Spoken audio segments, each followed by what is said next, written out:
Hey guys, welcome back to another Mind Body broadcast. And today we're going to start a bit of a series. We're not exactly sure how many parts it will be, but it'll be at least a few parts. And Yeah. yes, hopefully what we're gonna do is we're gonna talk about different types of diets, as in, ketogenic and fasting and like other more like some styles that may have faded a little bit, like carb backloading and Right. some different, all kinds of different dieting styles, if you will. Talk about when they might be appropriate to use, pros and cons of each. This, I think right off the bat, we should just give the disclaimer that everything usually has a place at some point in time. So You got it. uh, Yep. we're not zealots of any diet style. This is not to promote any diet style in particular. It's just to say that this is what they are. Yeah, we're not getting any kickbacks. No, Like we're not getting any no, money. No one, no, like ketogenic's not going to give us any money because we're no. doing this right now. No. But Yeah. hey, like I can truthfully say that over the years in coaching, I've used all kinds of different types of dieting styles. Yep. And, you know, and I think what we can probably say right away is that the two biggest, well, maybe not the two biggest, but probably two of the biggest factors is one, preference, and secondly, practicality, like how it Yeah. fits in the person's schedule and lifestyle. Yeah. Exactly. That's what it has to be. You need to make sure that your dieting style is suitable to your life. What is your goal? What is you doing? Are you going vacation? Are you going to stage? Because that's going to ensure that your preference to the dieting style in your needs. Right, right. Because at the end of the day, what we're always going to be manipulating energy balance. Yeah. That's what we're doing.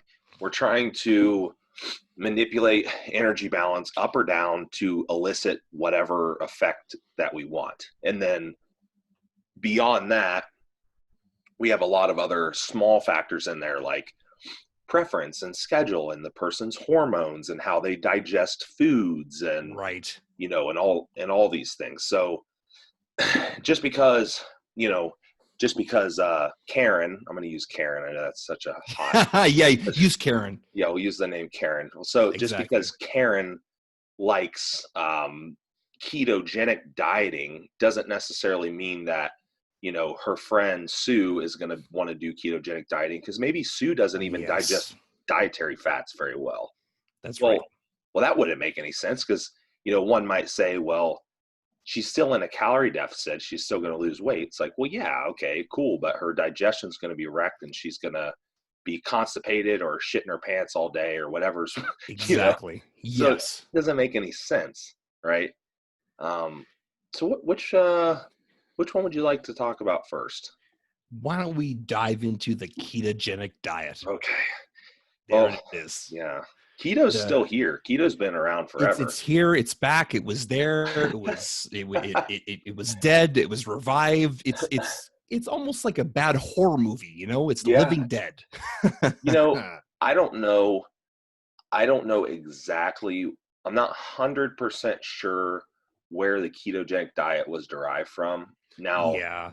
I'm almost positive, though, that it was derived in the medical setting before it was in Yep. the. We Uh, did that on another podcast. We did. did we We did talk about that? Okay. exactly Yeah. in is how it's epileptic Okay. Yeah. patients and then everything else. Right. So why should you do a ketogenic diet? So there's a bodybuilding ketogenic diet, which Dave Palumbo kind of made famous, which was pretty much high protein, high fat, zero carbs. That was what he did, and he came in shape, and there was some discrepancies about that, and that was apparently what everyone thought, that how you the only way you could get in shape and show up on stage and be perfect, like that crispy piece of bacon that everyone likes to see on there.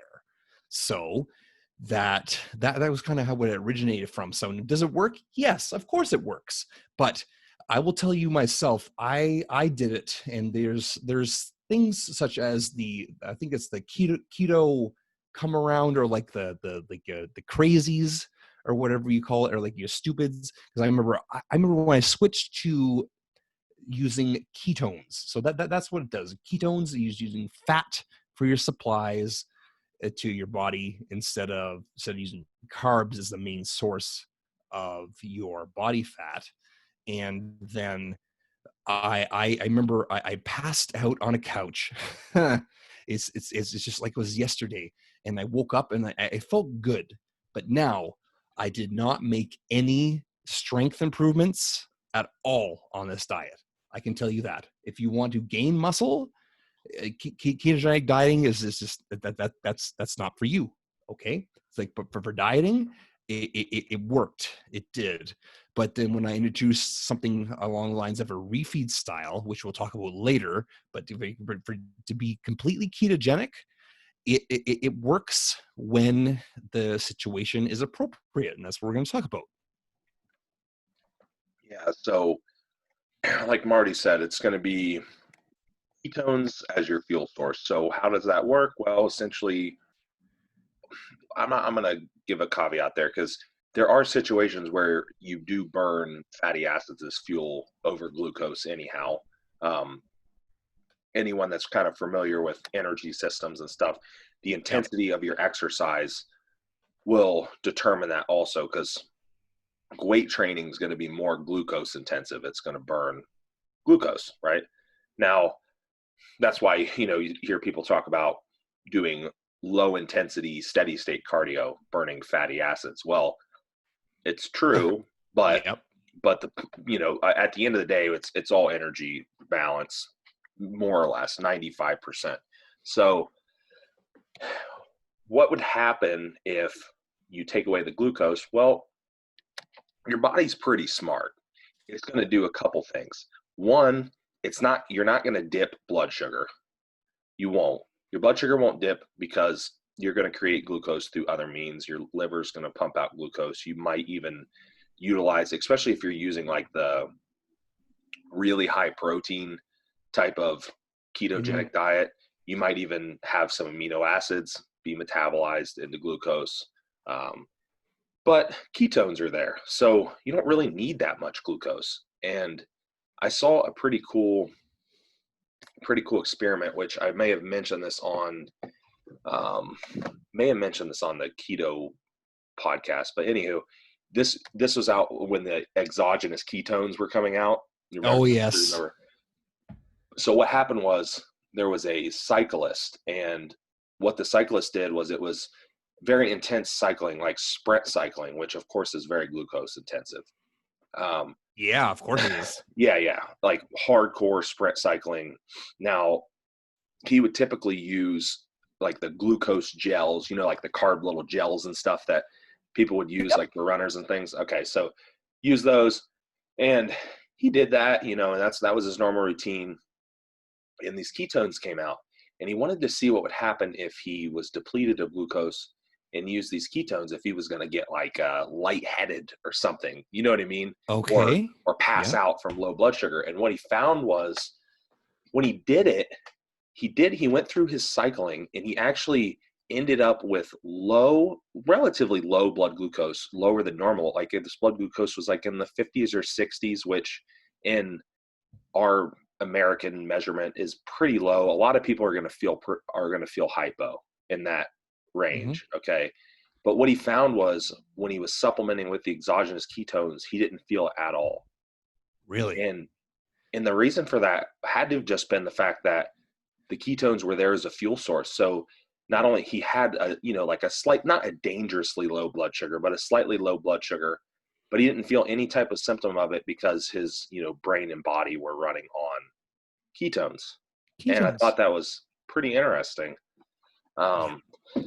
Because I believe, I'd have to go back and look, this was a while ago, but I'm pretty sure he measured his blood ketone levels too. Okay. and they were elevated obviously from the supplement. So what my point in that is that your body is really smart and it can switch fuel sources if it needs to. Yes. Yes. But you know what, it's going to come down to person. There are people that feel good on keto. There are. Yeah. um, Exactly. there's I some have a that good. feel like total ass. Yeah, exactly. I have a really good story. One of my best friends, I was his best man. He's my best friend. His name's Jack Wheeler. He tried keto dieting, and he not only did he lose strength, but he was confused. He's a carb guy. He is meant to he use carbs. His brain just not operating. Which, in funny enough, I was the exact opposite. My brain, I was able to study. I was able to, my memory was good on fats. So there's something to be said, which it's exactly what Austin said. It depends upon the person. It depends upon who you are and how you feel. And don't let anyone tell you that you need to do keto to lose fat, or you need to do this because of this. Because if you feel good, then do it. That's the whole purpose of nutrition. As long as you got all those boxes ticked, you got vitamin D, you're eating eclectically, you're eating your vegetables, you're eating your fruits, and then as long as you're healthy, and then we're looking into like fat loss and muscle building, then you want to make sure that you're feeling good. Like, who wants to go through life looking great but feeling terrible? Right. No, that's true. And there's easy ways to figure that out too. You can just kind of, especially early on, you can just do different things with your macros and see how you feel best. I mean, heck, I found clients that, while it might not be a ketogenic diet per se, Okay. we just don't eat any carbs outside of peri-workout window because they just feel sleepy, when they eat them during the day. Now, if they're eating them around training, like during, not even pre-training, I'm talking mainly just intra and a little bit post-workout, they're fine because, of course, it's glucose intensive. Their body's burning it up. But because that glucose is in their bloodstream. But if they start, like if they get up and they have a bunch of carbs with their breakfast, they got to go back to bed. Yeah, like the carb hangover Right. is the term I use. I remember. So here's a story for everybody. My second show that I did, I hired John Meadows, and I remember it was low carb, very low carb, and I was dying. And I don't know if he is still when he worked at the bank, and I don't know if he was busy or something, but I was needed to know what I needed to do, and I caved. I was so low carb, and I ate so many Skittles. I ate Skittles, I ate carbs, and basically forced myself into a refeed. And I remember I wanted to text him, was like, John's like, help me. I need so here's promotion for our coaching business. This is why you need a coach. Is like, help me, John. I need this. Like, what do I do? Because that's how you grow from things like this. So, and what happened was it was the right thing to do. It actually was a good thing. I was so starved. There was no appetite suppressant in the world that was going to prevent me in Skittles MacPhee. That should be my nickname, Skittles MacPhee, from hammering down on those Skittles, because my body sucked it up, and it worked. So that was actually the week before peak week. Like, I think it was a Saturday. Like, I was 1 week out, and that's when that happened. And so John said, okay, and you know what? And then I dove right back into keto. I dropped down to no carb, and my body transformed. It was great. So there is something to be said about the ketogenic diet in terms of water displacement, glycogen. It does work if you use it for the right purposes. Yeah, and also I should have said on there too is that if you eat carbs and you're always getting sleepy, that doesn't necessarily mean you should be eating fats. It could also just mean Yeah. that you're very insulin resistant and you might have too much body fat and your blood sugar is too high to begin with. So I didn't want to Yeah. get that misconstrued, because I've had people say that before. And but you know what though, that is a case where too, like I've had people that they do start out, they're very insulin resistant. They're like, you know what, if I eat carbohydrates, I just feel sleepy. And I said, hey, okay, well, let's start out with a ketogenic diet and let's get that insulin sensitivity back on par. And Yep. also while you're in a calorie deficit, and Yes. then maybe add some carbs back in, and voila, they felt fine with carbohydrates when they were able to utilize them later on. Right.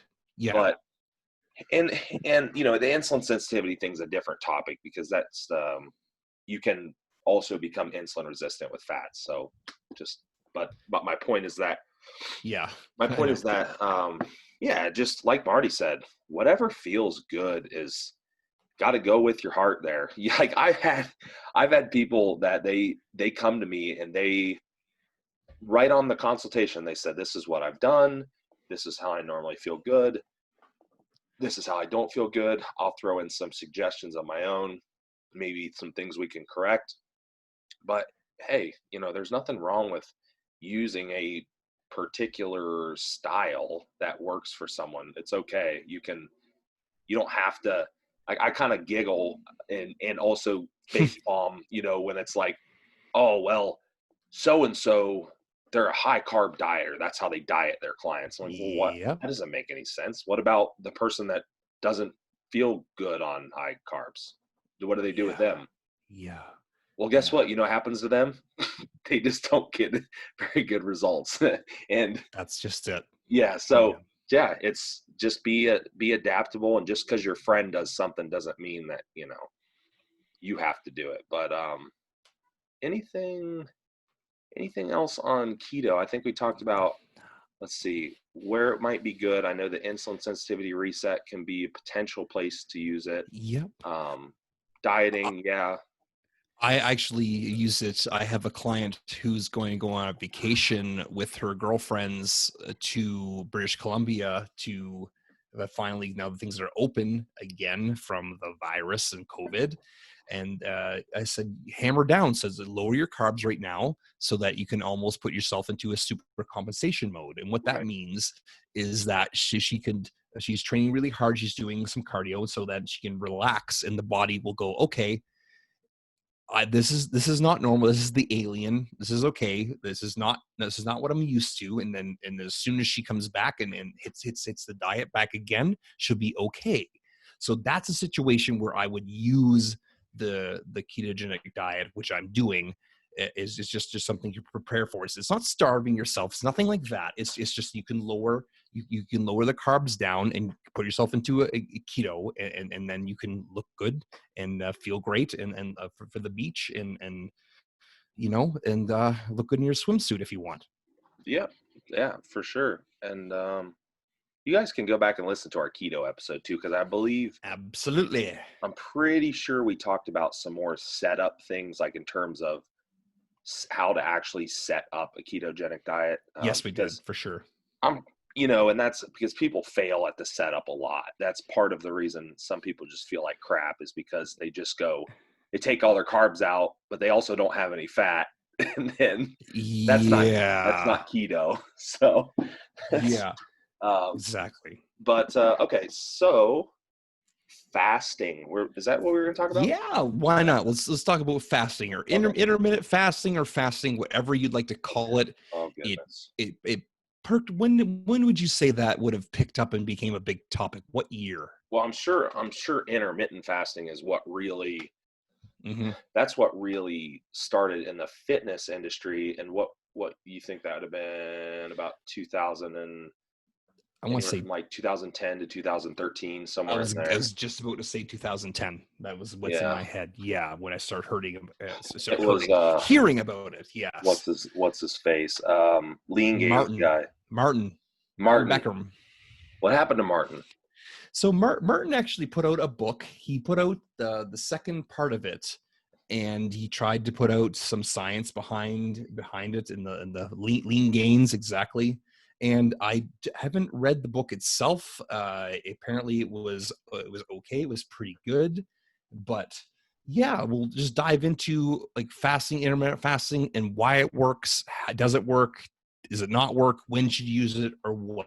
What are your thoughts and opinions on it? Oh, goodness. Well, if we're talking about, so two things, I'll tell you the two main times that I use fasting and of Okay. any sort. The two main ones are for one, easy caloric restriction, Mm-hmm. and secondly, health in terms of like easing GI function Yeah. and easing insulin resistance and things like that. But let's talk about the dieting or the fat loss portion of it first. Now, it's not just fat loss; it can also be an adherence thing because some people will. Yes. You can gain muscle using intermittent fasting. It's Yeah, just of that, course. Yes. Yes. right? It's just that again, it's just mainly just calorie balance. Now, right off the bat, I can say that the times you probably wouldn't use it would be someone on extremely high calories, like myself. Could you Of imagine me course. trying to intermittent fast and cram 7,000 calories into what is it, like a 8 hour window? And I would just be and you know what though?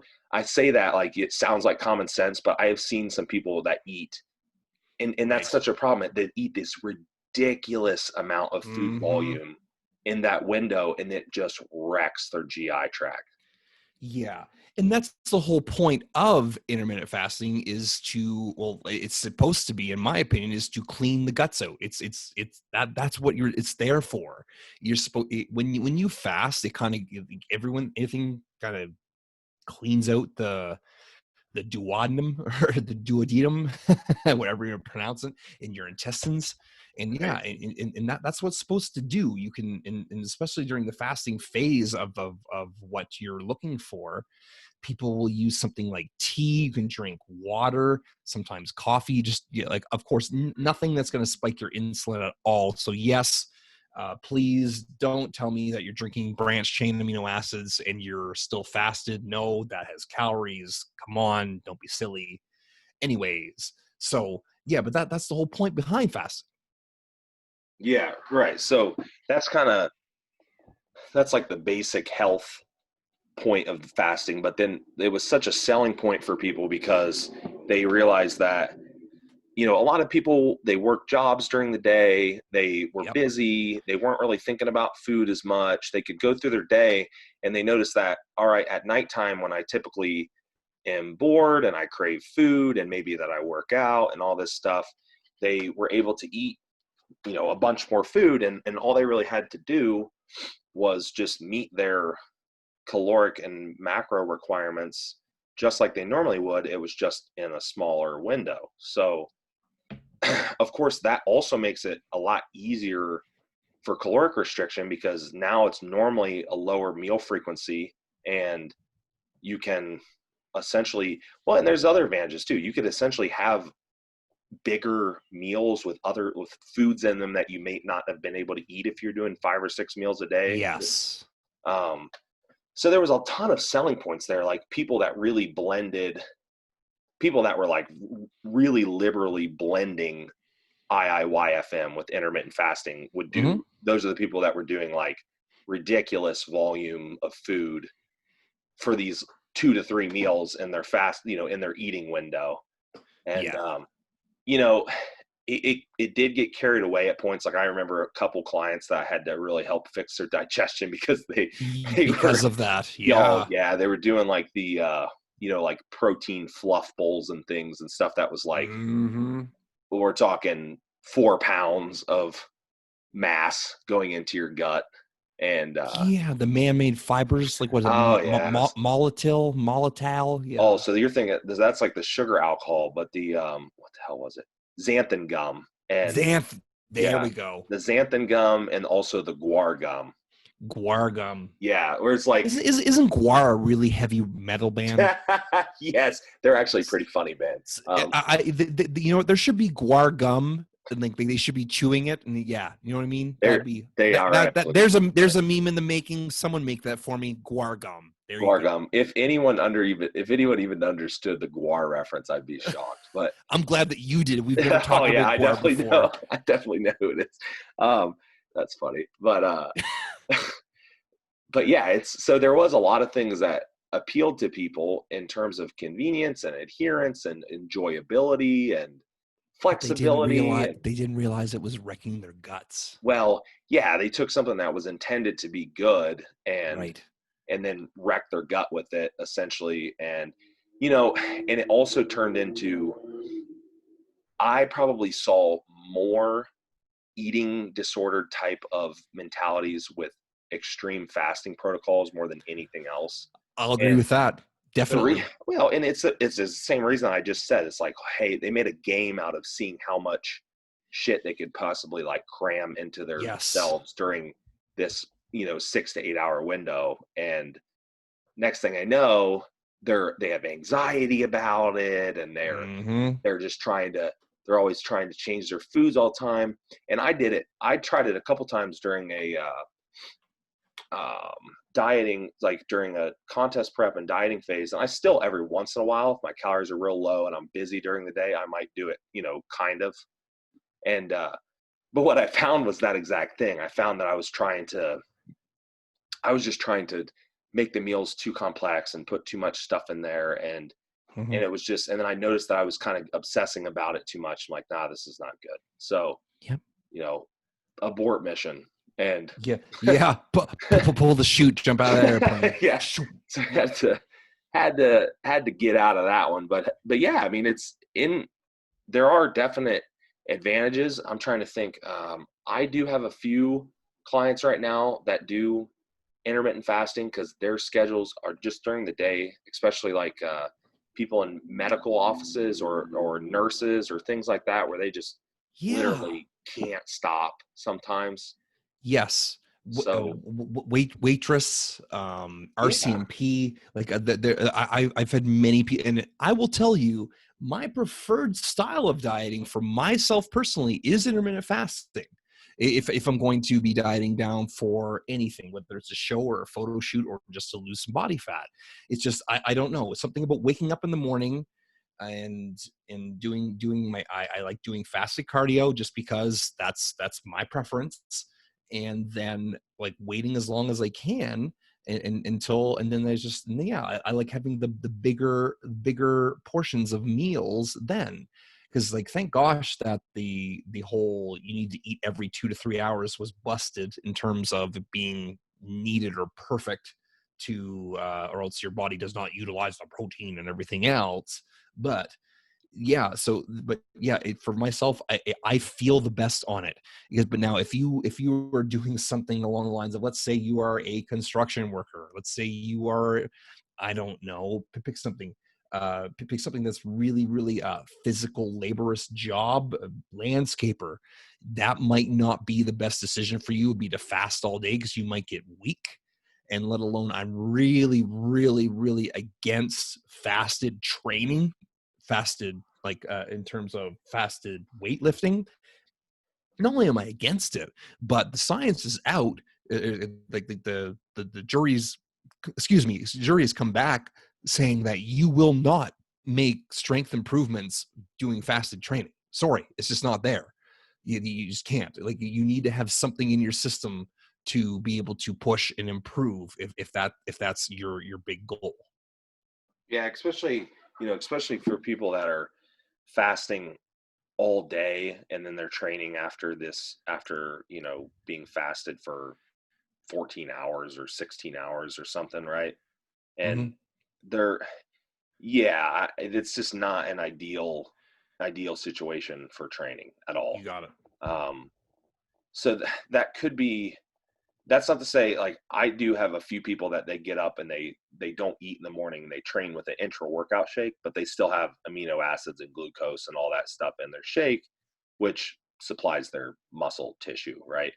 Yep. So fasting after a full day or training after a full day of not eating is, especially for muscle growth, probably not going to do you any good. um but yeah, so that could be a schedule limitation, right? Because that could be someone that has to train at a certain time of day based on their schedule. They might not necessarily be able to set up their fasting window very well, Yeah. because of that. And yeah, it just, again, it's a it's a schedule thing. Now, could you intermittent fast with the flip-flop type of schedule where you fast in the evening and you eat during the day? Yeah, you could, and it would actually still give you the benefits of fasting in terms of your gut and Yes. your Yes. body. However, what most people found was they were more so finding that they were kind of like nocturnal eaters and they enjoyed the evening Right. eating, and I think that's when most of the people had problems with cravings and things anyhow. Hmm. So it Social norms, environment. right. So yeah, from all those perspectives, it just tended to work a little bit better that way. But yeah, I mean, if you really wanted to, there's different ideologies on circadian patterns and when the normal human is supposed to eat and all this Yeah. stuff. But in reality, circadian patterns really adapt to what you do. Yep. That's yeah, I mean, because that's what your hunger signals are going to adapt to. That's why if you do intermittent fasting, for example, it's going to become easier to fast during the day as time goes on. Yes. You have to rough it through the first part if you're looking into it for sure. But yeah, that's yeah, there's a lot of good reasons that you might use the fasting like that. And we just were talking about intermittent fasting basically, so like the typical 16-hour fast, 8-hour eating window, but you could do different. I mean, there's different ways that you could do it. There were some more extreme ways that come out there. I think there was one called like the warrior diet where you had like Yeah, one I've heard of that one. Yep. yeah, I think you had like one meal at night or something like that. Um, and you know what? There probably were cultures like that. There probably were, especially there probably were periods of time too, like hunter gatherers and stuff, where they probably only ate once a day Sure. Yep. and at night. So yeah, I could see that. I could see that potentially working. And like I said, you can really just set up fasting. However, I know one way that I use it. I have a few people that kind of do this, and what we'll do is we'll refeed. So let's say they're refeeding in a diet, and so of course after especially like a couple days of refeeding, we should be starting to reverse some of those negative adaptions. You Sure. know, their leptin levels should be coming up. Now, right after that, that's a good time for additional caloric restriction because not only do they Yes. right, so not only do they have more glycogen in them to be able to supply them, when they train, but they also have a higher metabolic rate, at least to some extent, during that period. So I've had people to where we found something that worked really well for them was to do a 2-day refeed and then do a fast day after that. And they Yeah. just would seem like they would just melt off fat like that. I've And seen that 100%. and yeah, again, not going to be for everyone, nor is it even necessary for everyone, but it is something that, especially for like the more stubborn metabolisms where you have to refeed them, um, yeah, it can work, and it's a way to baseline quicker, and it's a way that you can add the fast into the diet without like compromising their metabolism, because it's right after a refeed. And same kind of thing in, I mean, those are all kind of fat loss stuff. Same kind of thing in muscle growth. Was there anything else, well, before that, was there anything else fat loss wise that you want to No, touch no, on? like in terms of like well, does it work better than other systems of dieting? That's been proven to be negligible in terms of like, do you lose fat better doing an intermittent fasting protocol? No, it's again personal preference. That's what it really boils down to. Yeah. Yep. Yeah. And you could, like, I know the whole meal frequency thing is kind of a debate too, because intermittent fasting had a lower meal frequency, or fasting in general does. But there's also people that do lower meal frequencies without fasting. They just eat less frequently. They Yeah. might be, yeah, I've done it in prep, especially when my calories are super low. I've Hmm. done days where, um, I've done days where I just do like 3 meals on like a non-training day, Yeah. and I would normally when I normally do like 4 or 5 instead, I would do 3 because, well, I was busy anyhow, and I know my meals are so damn small, and all it did was just made the space in between meals a little bit longer. Am I going to burn any Yeah. additional fat? Nope, not really. It's just, it just basically was my preference because I wanted to eat more than 3 asparagus spears at my meal, you know. Yeah. So that was yeah. So again, there's different ways to kind of slice it, but yeah. So other benefits of fasting, there are a lot. There are the whole well, really the main one, and this kind of depends on length of fasting because you get Yeah. kind of different benefits the longer you go. So you can get a pretty immediate benefit with shorter fasts. Immediate things being like your blood sugar coming down a bit, also um, easing GI function because you're not eating anything, obviously, and then you can get some longer term benefits with longer fasting. I think most of the literature says something around like 18 hours or so is when you start getting Oh, is the that what it is? 18? Okay. autophagy, what they call it, autophagy or Okay. autophagy, if you want to. Oh, yes. Okay. Yes, Yeah. I've the only seen the word. I've never tried to pronounce it. Yes. I believe it's pronounced autophagy. I could be wrong, but anywho, it's essentially all that is. Anyone's seen that term is just basically getting rid of dead cells and regenerating new ones. I mean, that's just Yeah. getting rid of the dead shit and giving you like a refresher. So you have to fast a little bit longer for that to happen. But and it seems like the maximum benefit of that's probably more like 2 or 3 days of fasting, which I know there's people out there that do. They'll Well, do like, isn't that the whole concept behind Ramadan?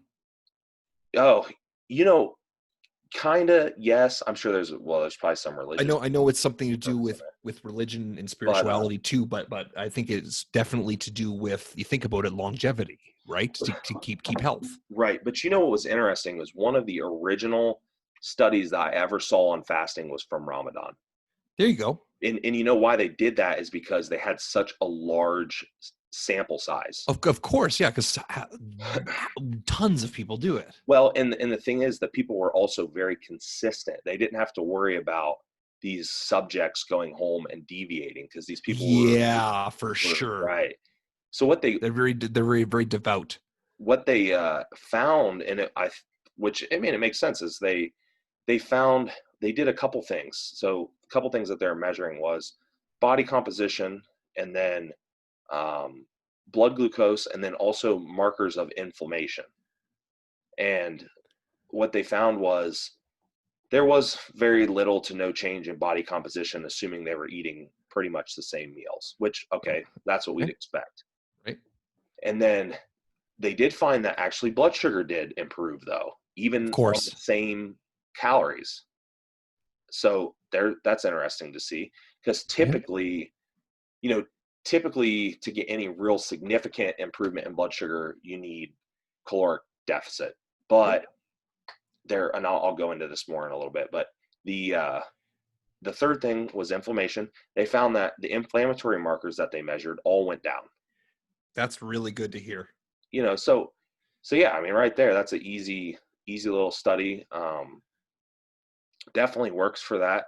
Definitely works for health purposes. What I had just mentioned, the blood glucose thing. So yeah, and that's another thing you can do is I know, and I'll use this on myself, and I use this on some people, especially the ones that either they have a really hard time kind of battling that insulin resistance in their off season, or they are eating a ton of food and we have to give the old pancreas a rest. And Yeah. you can fast. You'd be surprised what benefit you could get from just one 24-hour fast. Yeah, I remember when John was first talking about that, the benefits of it, and how much you eat and all that. But it will exactly, you will reset that insulin resistance. You'll become insulin sensitive. You'll get hungry again, especially if you're trying to gain weight, right? Yeah, and it's obviously if you're really pushing food, you can only afford to do that so much Yeah, because if you do it too much, you're not going to be in a surplus. But I would use it occasionally, and yeah, I did just that. Literally my gut felt better. I got some hunger. My blood glucose went down a few ticks. I was good to push again after I'm done. And when I say 24 hours, it was literally just that. So I would do, if I ate at 9 p.m. the previous night, I just didn't eat anything all day, and I'd have maybe a small meal at 9 p.m. the next night. There you go. And that's 24 hours. Now, could you just go into not eat the next morning? Yep, you sure could. There's not like any rule book on the exact timelines. That's just kind of the way that I did it. Sure. But yeah, I use that with some people in the off season once in a while. Like I had someone a couple weeks ago, they're like, yeah, they were just racking up some GI little disturbances, and it wasn't because we changed anything. They were just eating a lot of food, and they're like, and my hunger is really shitty. Probably also because their stomach was a little bloated, and I was like, okay, no biggie. Let's do this. Let's do a 24-hour fast and not train on that day. Just chill out, no food in the stomach, just fluids, and good to go. And they felt great after that. They felt, of course, there were bouts during the day where they were very hungry, but it subsided. They were good. They were good to go. So, yeah, fasting for health is phenomenal. I mean, there isn't much better thing that you can do than just not eat. Yeah, to clean the pipes. Yeah. Right. Yeah. Yeah. Do you have any stories about that or anything? Is that something that you do with people very often? Yeah, well, I know a lot of one of my best friends, their family, it was always looking into doing forms of fasting, and they like you'll it's again, it's a little bit of a TMI gross details. They end up, what comes out the other end at the end of some of the fasting periods can be a little bit disturbing, can be a little bit, maybe it's black, maybe maybe it looks a little bit different, but yeah, especially if you keep yourself hydrated during the fasting period, you give your body the chance to kind of like slug everything out. And they I'll tell you, they all are very youthful. They all are very healthy, definitely in terms of regards of their blood work and everything else. So there's something to be said about that's kind of the personal experience that I've had, and I know that I always feel good, and I remember diving into a lot about gut health about 5 years ago, and really looking into that, and knowing that that's something that can really help out your body, period, is looking into some form of fasting. Funny about that is one of the things I do now with my fat loss phases, and because I've ended up, seems like now all my muscle growth phases I end up eating so much food, is that I start almost every fat loss phase with a fast. Oh, do you? There you Yeah, go. because you know why? Because I'm just freaking sick of eating, and so Yeah, no joke. it's so easy for me to fast. Like, this is fantastic. You know what I mean? I just don't have to eat. And then secondly is it just gives me a nice little reset to get the gears turning, and I always just feel better. So I'll use it. I'll use those fasts during the actual growth phase occasionally, and then I'll use them as like a Kickstarter to the actual deficit period or whatever. Same thing on mini cuts is Yes. I'll use that with people that, like myself or anyone that's their food's pretty high. I know that we can just rip a fast off right off the bat, because it's so easy to do, and they're in such an anabolic state and have so much glycogen, and and have been eating so much for so long that I'm not worried about them losing any type of muscle tissue or anything like that, especially short term. So we'll start with a day of fasting. I've even had a couple people that have requested to do like 48-hour fast. I'm like, all Wow. right, let's try it. Let's Yeah. give it a shot. If you make it through it, you know. And Yeah. but yeah, it works, and that kind of goes back to the whole fasting thing is a great way to create caloric restriction. So if anyone says that intermittent fasting or fasting is the greatest thing for fat loss, all they really mean is that it makes it easy to eat less. Yeah, there you go. Yeah, So perfect. cool. Well, I think that's really good to that's Yeah. some pros and cons of when you would use both keto and or intermittent fasting. So yeah, do you have anything else to add? I don't think so. Without any more specific examples, I think that's pretty much covers it. Perfect. All right. So there was part 1 of this series from us. And so from Austin and Marty here at the Mind Body Broadcast, we'll catch you next time.